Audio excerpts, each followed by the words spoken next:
大家好，我是长工，这里是七股。今天想来拍这个小天鹅，可是我到的时候啊，小天鹅不在，听说7点多就飞走了。那要等到什么时候不知道。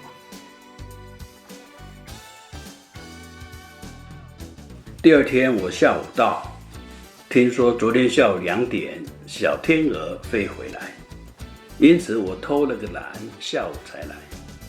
当时已经约有30部的车子了，大家在寒风中等待。可是小天鹅没有准时上班，一直等到下午3点54分才看到小天鹅翩然而至。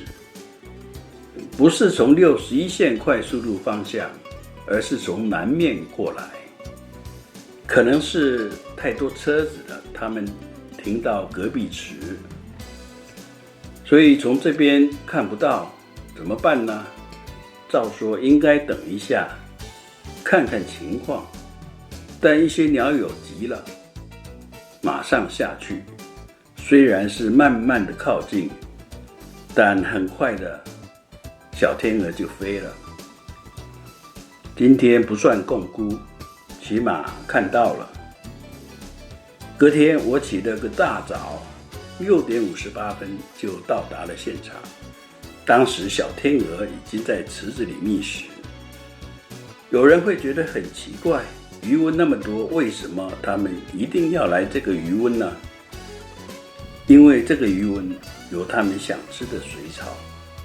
这个鱼塭没有养鱼，因为没有喂食器，也没有提供氧气的水车。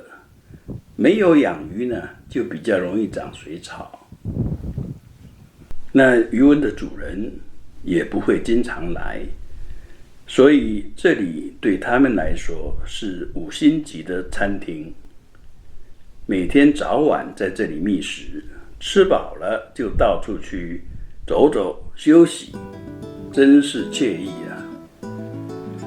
所以这个地方他们还会待很久。小天鹅在台湾原来是迷鸟，现在是稀有的冬候鸟。这3只个人以为是一个家庭。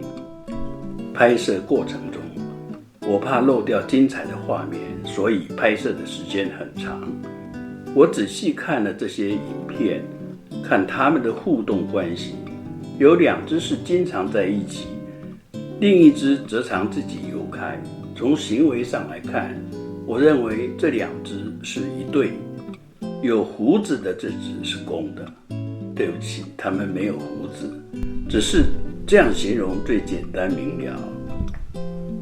另一只是母的，额头与嘴喙间有细细的黑色线条，鼻子周边有一小圈黑色的。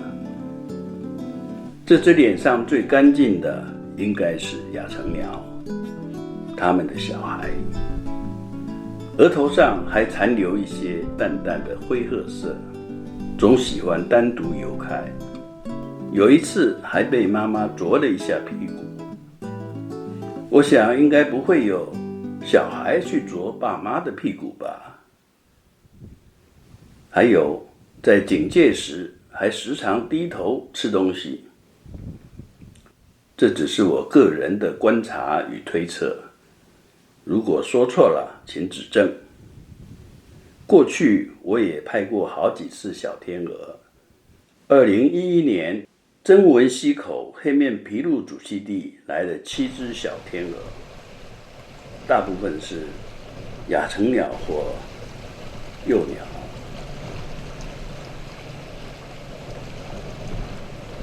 2011年3月在北海道拍丹顶鹤时，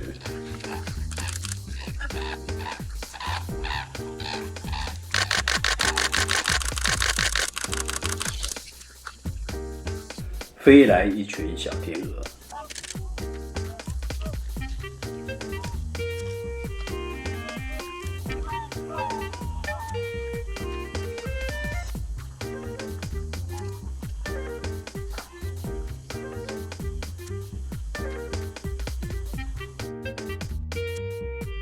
丹顶鹤的幼鸟追赶它们到处跑，在鹤的栖息地，园方不欢迎小天鹅，因此开车把它们赶跑了。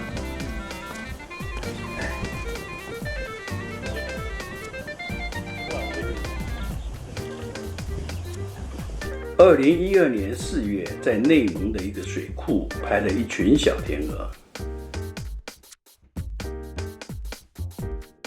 幼鸟居多，下嘴会粉红色，在收割过的芦苇荡里觅食，还顺带拍了一只罗纹鸭。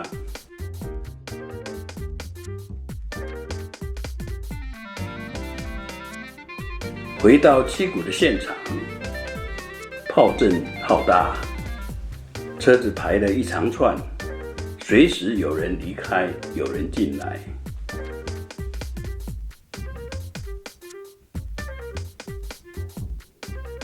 12月1日早上，小天鹅7点10分就飞走了。12月2日早上8点30分才飞走。今天12月3日，可能是昨天下午降落后就被吓跑了，没有进食。今天早上得好好吃上一顿，一直到10点10分才飞离。